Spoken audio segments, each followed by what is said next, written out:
Everyone, welcome to the channel mystic tarot. मेरा नाम आमना है और ये वीकली रीडिंग्स मैं स्टार्ट करने जा रही हूँ, जो कि हम देखेंगे कि फायर साइंस जो हैं उनके लिए क्या मैसेजेस हैं।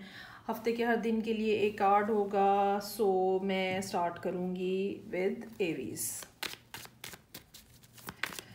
रीडिंग को लाइक करना, चैनल को सब्सक्राइब करना मत भूलिएगा। Thank you so very much. आप सब लोगों का रिस्पॉन्स, मैसेजेस बहुत अच्छा लगता है। बहुत ही ज़्यादा एक कोऑर्डिनेशन सी फील होती है और पता चलता है कि हाँ, जो मैं बता रही हूँ उसका किसी ना किसी को ज़रूर फ़ायदा हो रहा है। So Monday, devil, 9 of cups, strength का कार्ड है, नाइट ऑफ वॉन्ड्स। अच्छा जी, उसके बाद है मेरे पास king of swords in reverse, 4 of wands, justice.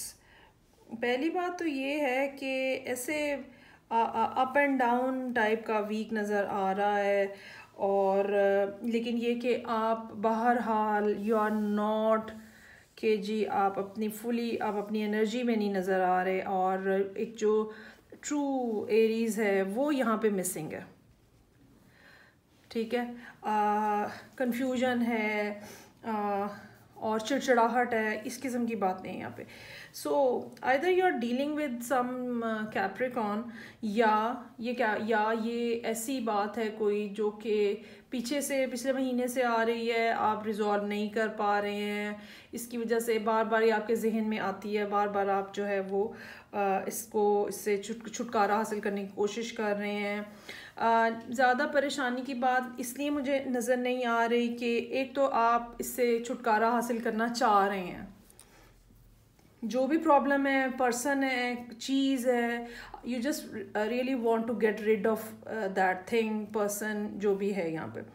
और आप बावजूद इस बात के कि आपके अंदर शायद उतनी करेज नहीं है, उतनी स्ट्रेंथ नहीं है, इसके बावजूद यू हैव दिस विश के ये हो जाए। सो हफ्ते का स्टार्ट जो है मंडे वाले दिन डेविल का कार्ड है। ज़हनी तौर पे उलझे हुए, परेशान हैं, समझ नहीं आ रही, किसी एक एटलीस्ट मामले के ऊपर समझ नहीं आ रही कि कैसे चीज़ों को चलाया जाए, आगे क्या किया जाए, हल क्या है, इसका सोल्यूशन क्या निकाला जाए। 9 ऑफ कप्स है, चांसेस आर देयर कि आप बहरहाल मुस्तकिल कोशिश कर रहे हैं मामले को रिजॉल्व करने की। यहाँ पे आप फिर टूटते हुए, थोड़ा थकते हुए, थोड़ा ज़्यादा परेशान, थोड़ी चीज़ों में कन्फ्यूजन बढ़ती हुई फिर नज़र आ रही है। हालांकि आपको ये बात समझने की ज़रूरत है कि जब भी प्रॉब्लम समझ ना आ रहा हो कि क्या करना चाहिए, तो सबसे पहले तो अपने आप को रिलैक्स करना चाहिए और उसके बाद एक न्यूट्रल पर्सपेक्टिव से चीज़ों को देखने की, समझने की ज़रूरत होती है। ये एक्सरसाइज जितनी ज़्यादा करने की आपको प्रैक्टिस होती जाएगी, उतना जल्दी आप चीज़ों को, जब आप न्यूट्रल पर्सपेक्टिव से देखने की आदी हो जाएंगे तो फिर आपको उतना जल्दी सोल्यूशन फाइंड आउट होता हुआ नज़र आ जाएगा। क्योंकि डेविल का कार्ड जो है वो हमें ये बताता है कि प्रॉब्लम इतना बड़ा शायद है नहीं है जितना आपने उसको समझ लिया है, या जितना उस प्रॉब्लम ने आपको एक हम इसके बारे में कहते हैं कि हैप्नोटाइज किया हुआ है। तो हैप्नोटिज्म जो है वो असल में नहीं एग्जिस्ट कर रहा होता, वो बेसिकली आपका माइंड कैप्चर हुआ होता है। तो इस किस्म की यहाँ पे सूरत हाल नज़र आ रही है। फिज़िकल मूवमेंट की कमी नज़र आ रही है। अगर ऐसा है, ट्रैवलिंग करनी है, नहीं, वो मुश्किल नज़र आ रही है। ये सब बातें जो हैं, ये सब चीज़ें जो हैं, ये सब रुकावटें जो हैं, इसकी वजह से फिर आगे जाके आपका मूड बहुत ख़तरनाक होता हुआ नज़र आ रहा है। बहुत ज़्यादा चिड़चिड़ाहट, नाराज़गी, गुस्सा, डिसअपॉइंटमेंट, ये मेरे साथ ही क्यों होता है टाइप के जुमले। तो ये सारी बातें हैं। अब मैंने कहा ना कि आप अपनी ट्रू पावर में नज़र नहीं आ रहे, थोड़ा कुछ मुश्किल है, लेकिन बहरहाल चीज़ें किसी न किसी अंदाज में मेरे हिसाब से एंड ऑफ द वीक तक रिज़ॉल्व हो जाएंगी। और बिल्कुल चांसेस इस बात के हैं कि किसी ना किसी तरह बैलेंस जो है वो रिस्टोर हो जाए। आपको ये चाहिए सबसे पहले तो कि एक तो ये कि आप अपने आप को बहुत ज़्यादा मतलब टेंशन में अगर फैसले करने की कोशिश करेंगे, चीज़ें चलाने की कोशिश करेंगे तो मुश्किल होगी। अपने आप को रिलैक्स रखें, न्यूट्रल पर्सपेक्टिव से चीज़ों को देखने की कोशिश करें, ज़ोर ज़बरदस्ती ना करें। अगर आपने एक मुनासिब मिकदार में एफ़र्ट कर ली है, ठीक है, इनफ एफ़र्ट कर ली है, तो फिर कुदरत को मौका दें, यूनिवर्स को मौका दें कि वो आपके लिए रास्ता क्लियर करे। आपने एफ़र्ट करके अपनी इंटेंशन शो कर दी है कि मुझे ये करना है, अब अगर हो नहीं रहा तो इसका मतलब है टाइम अप्रोप्रिएट नहीं है, तो थोड़ा सा टाइम दें। एंड ऑफ द वीक तक अपने नर्व्स के ऊपर ज़रा कंट्रोल रखें, चीज़ें फिर आपके लिए सेटल हो जाएंगी। ओके, सो ये थी रीडिंग जो कि एरीज के लिए थी। अब हम देखेंगे लियो के लिए। और हफ्ते के हर दिन का एक कार्ड है।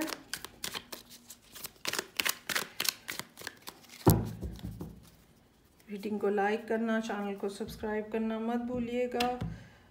अगर आप खुद लियो हैं या अगर आप क्रॉस वॉचर हैं, किसी और लियो के लिए देख रहे हैं कि जी, so realization is there. 4 of cups in reverse, emperor in reverse, hangman, उसके बाद 2 of pentacles in reverse, nice card, sun is there, 8 of pentacles, 2 of cups in reverse. Okay, अच्छा जी, ये ना लियोज जो है ना बहुत ज़्यादा, चूँकि ये फिक्स साइन होता है तो बहुत ज़्यादा जो है ना ये बस एक ही तरह की बातें सोचते हैं, एक ही तरह की चीज़ों के अंदर जो है वो रहते हैं। और इनको लगता है कि बस इसी तरह से है। अच्छा जी, beginning of the week there is some kind of realization आपके पार्ट के ऊपर। आपको कोई बात समझ आ रही है, आपको बिल्कुल ऐसा हो सकता है कि पहले जिस बात को आप अपॉर्चुनिटी कंसिडर ही नहीं कर रहे थे, या पहले कोई ऐसी बात थी जिसको आप यही नहीं कंसिडर कर रहे थे कि कंसिडरेबल है भी, और आपने उसको बिल्कुल इग्नोर किया हुआ था, या आपने उसके ऊपर सोचने की ज़हमत ही गवारा नहीं की। बहरहाल मंडे एक ऐसा दिन है जहाँ पे आप उसके बारे में सोच रहे हैं, उस चीज़ को कंसिडर कर रहे हैं, उसके बारे में ये सोच रहे हैं कि हाँ इसके ऊपर काम हो सकता है, करना चाहिए, क्या होना चाहिए। सो प्रोज एंड कॉन्स उसके देख रहे हैं। उसके बाद ट्यूसडे को एम्परर इन रिवर्स, यहाँ पे कुछ मसले इस किस्म के हैं जहाँ पे अना आ गई है। सो अपनी ईगो को कंट्रोल में रखें। अगर ये आप खुद नहीं हैं तो ये आपके कोई बॉस हो सकते हैं, फादर फिगर, अगर आप कोई खातून लियो हैं तो आपके हस्बैंड हो सकते हैं, ठीक है जी। तो यहाँ पे ये जो दिन है ना, इसमें झगड़ा मत डालिएगा। अगर आपका अपना ईगो का इशू है उसको खुद काम डाउन करें, ठीक है, ईगो को कम करें अपनी। और अगर आपकी अपनी अना का मसाइल नहीं है तो जिसके साथ आप डील कर रहे हैं, जो कि कोई अथॉरिटी फिगर है, जैसे कि मैंने कहा बॉस हैं, फादर हैं, हस्बैंड हैं, बड़े भाई हैं, कुछ भी हो, कोई भी हो सकता है। सो उनके साथ ज़रा एहतियात से पेश आएँ, क्योंकि वो बहुत ज़्यादा अना परस्त उस वक्त हुए हो सकते हैं और आपको नुकसान भी पहुंच सकता है। हैंगमैन है, एक आध दिन का ब्रेक है, यहाँ पे दोबारा चीज़ों को गौर करें, दोबारा से। अच्छा, ये भी मुमकिन हो सकता है कि इस अपॉर्चुनिटी को लेके जब आप आगे बढ़ना चाहें तो आपको रुकावट का सामना करना पड़े, और आपके लिए एडवाइस ये है कि एक दफ़ा फिर मामलात के ऊपर गौर करें, डायरेक्शन के ऊपर गौर करें। देयर माइट बी समथिंग जो कि आपने पहले रियलाइज़ नहीं किया और वो फिर आपको नज़र आए। उसके बाद 2 ऑफ पेंटिकल्स है, इन रिवर्स है चूँकि, और फैसला हो चुका हुआ है, आपने कर लिया है। सो ये पहले 4 दिन अपॉर्चुनिटी मिलने, कंसिडरेशन, दोबारा कंसिडरेशन और फिर फैसला करना, ये 4 दिन इसी तरतीब में चलते हुए नज़र आ रहे हैं। डिसीजन जो आपने लिया है या जो आपने अपने बारे में फ़ैसला कर लिया है वो यहाँ पे हमें अच्छी अंदाज में प्रेजेंट होता हुआ नज़र आ रहा है। कुछ ना कुछ पॉजिटिविटी है, आप अपने काम का अंदाज़ बदल सकते हैं। अगर आप किसी ऐसी जॉब पे थे जो कि बहुत देर लॉन्ग ड्यूरेशन में बैठ के करने वाली थी, तो हो सकता है कि आप अपना टाइम टेबल सेट करें या टाइम टेबल चेंज करें। अगर आपको ये लग रहा है कि काम जो है वो मुझे मेरी मर्ज़ी के मुताबिक इनफ नहीं मिल रहा, कम मिल रहा है, तो हो सकता है आप अपना स्टाइल चेंज करने की कोशिश करें। ये बहरहाल दिन जो है काम से मुतल्लिक है। उसके बाद 2 ऑफ कप्स इन रिवर्स है। यहाँ पे रिलेशनशिप में कोई प्रॉब्लम आ सकती है। अगर आप मैरिड हैं तो अपने स्पाउस के बारे में केयरफुल रहिएगा। दोस्ती में झगड़ा हो सकता है। अगर कहीं पे आपने कोई कारोबारी पार्टनरशिप की हुई है तो वहाँ पे भी थोड़ी मसाइल जो है वो आ सकते हैं। सो आपको जो मोहतात रहना है वो बेसिकली ट्यूसडे के दिन रहना है और फिर संडे के दिन रहना है। बाकी वीक आपका ठीक है, बिल्कुल कोई मसला नहीं है उसमें। ओके, सो ये था जो था हमारे पास लियो। अब हम देखेंगे सजिटेरियस।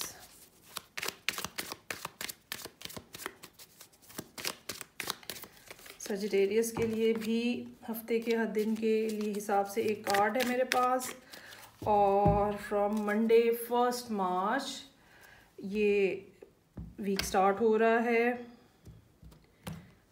अच्छा जी, क्या बात है, ये 4th रीडिंग है कंसेक्टिव, और इसमें डेविल का कार्ड यहाँ पे किसी ना किसी अंदाज में नज़र आ रहा है। अगेन हैंगमैन इन रिवर्स है, coming out from the problem. ठीक है जी, 9 ऑफ वॉन्ड्स इन रिवर्स है, गुड नाइस। 8 ऑफ वॉन्ड्स है, वर्ल्ड का कार्ड है।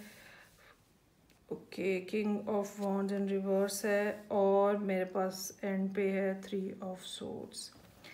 अच्छा जी, हफ्ता जो है वो स्टार्ट हो रहा है और चीज़ों में से आप बाहर आते हुए नज़र आ रहे हैं। कुछ ना कुछ ऐसी बात मौजूद है जो कि ऑलरेडी चल रही थी पिछले कुछ अरसे में, और अब आप उस प्रॉब्लम में से किसी न किसी अंदाज में बाहर निकलते हुए नज़र आ रहे हैं, क्योंकि ये जो शुरू के 2-3 दिन हैं ये यही बात डिपेक्ट कर रहे हैं। अब ये प्रॉब्लम शायद बहुत से लोगों के लिए ये प्रॉब्लम ज़हनी हो, ठीक है, और कुछ लोगों के लिए ये भी हो सकता है कि ये फाइनेंशियल कोई इशू बनी बात हो। सो अगर आप अगर ज़हनी है, फाइनेंशियल है, या कोई भी मसला है जो कि ऑलरेडी आपके ज़ाहिर बात है बहुत सारे लोग ये देख रहे होंगे और बहुत सारे लोगों की डिफरेंट मसाइल हैं। सो जो भी प्रॉब्लम आपकी ज़िंदगी में था, ये हफ्ते के शुरू के दिन मुझे ये बता रहे हैं कि अब आपने बेसिकली उस प्रॉब्लम से निकलने का रास्ता देख लिया है। सबसे पहले आपने ये समझा है कि ये इतनी बड़ी बात नहीं है जिसको मैं रिजॉल्व कर सकूं, और फिर आपने ये बेसिकली आपका थोड़ा माइंडसेट चेंज हो रहा है यहाँ पे, और फिर आप जो है वो ये बात समझ रहे हैं कि क्या ऐसी बात थी जो पहले मुझे नहीं मालूम थी, और शायद कोई ऐसी बात आपको नहीं पता भी चले। और उसके बाद फिर एक ऐसा है जिसके अंदर आप स्टेप बाय स्टेप जो है वो प्रॉब्लम से बाहर आते हुए नज़र आ रहे हैं। इस बारे में देयर इज़ समथिंग जो कि यहाँ पे 8 ऑफ वॉन्ड्स के साथ है। शायद कोई ना कोई इन्फॉर्मेशन अभी मज़ीद आपको मिले, मज़ीद आपको बात पता चले, और जो कि फिर नया इसके अंदर कोई एलिमेंट जो है वो लेकर आए। वर्ल्ड का कार्ड है, definitely there is something which is ending at the moment. हमेशा एंडिंग होती है, और उस एंडिंग का मतलब ये होता है कि बिगनिंग होगी नहीं, लेकिन एक एंडिंग होती है, फिर एक फेज़ आता है जो कि वॉइड होता है, जिसमें कुछ नहीं हो रहा होता, ट्रांजिशन होती है। वो ऐसा फेज़ होता है जिसमें इंसान को मौका दिया जा रहा होता है कि वो जो एंडिंग हुई है उसकी जो सैडनेस है उसको आप ओवरकम कर सको, हीलिंग का जो प्रोसेस है वो हो सके। क्योंकि अगर आप बगैर गैप दिए एक सिचुएशन से दूसरी सिचुएशन में चले जाएंगे तो फिर आप वो जो ट्रॉमा, वो जो पेन होती है पिछले वाले प्रोसेस की, वो भी साथ लेके जाते हो, which is not good obviously. तो यहाँ पे एंडिंग बहरहाल नज़र आ रही है, लेकिन मुझे जैसे कि मैंने कहा यहाँ पे कुछ ऐसी बात हो सकती है जो कि शायद आपको पता नहीं है और फिर लेटर ऑन आपको पता चले, क्योंकि उसके बाद 3 ऑफ सोर्ड का कार्ड भी है। बहरहाल आप फौरी तौर पे कोई एक्शन नहीं लोगे। आपको भी बाकी लोगों की तरह, सजिटेरियस लोगों को भी इस पेन को अपने अंदर से, सिस्टम में से एक दफ़ा गुजारना है। अगर आपकी ज़िंदगी में कुछ एंड हुआ है तो यकीनन आपको इस सारे प्रोसेस में से, ट्रांजिशन के फेज़ में से गुज़रना है और अपने आप को एक नए पर्सन के तौर पे इमर्ज करना है, बाहर लेकर आना है, तो तभी आप फिर नया कुछ जो स्टार्ट करेंगे वो सक्सेसफुल रहेगा। strength is there, you have the potential, you have the energy to overcome all these things. जो भी आपकी ज़िंदगी में प्रॉब्लम आई है, जो कि यहाँ पे दिख रही है मुझे, सो ये मत समझिएगा कि ये मेरे साथ ही हुआ है। बहुत सारे लोगों के साथ बहुत कुछ होता है, ठीक है, और हम सब किसी ना किसी मुश्किल में से गुजरते हैं, जिसका मकसद यही होता है कि आप कुछ नया सीख सकें, जो कि यहाँ पे नज़र आ रहा है कि आपने सीख लिया है, आपको पता चल गया है, वो बात जो वो या जो चेंज ऑफ पर्सपेक्टिव था वो हो चुका है। नाउ इट्स टाइम कि आप अपने आप को थोड़ा रेस्ट दो और फिर नई चीज़ की तरफ आप स्टार्ट लो। वो नया स्टार्ट जो है वो बहरहाल आने वाले दिनों में हो रहा है, यहाँ इस वीक में नहीं होता हुआ नज़र आ रहा। सो ये थी रीडिंग जो कि सेजिटेरियस के और बाकी फायर साइंस के लिए थी। मैं आपसे नेक्स्ट रीडिंग से फिर मिलूँगी, तब तक के लिए इजाज़त दीजिए। खुदा हाफिज़।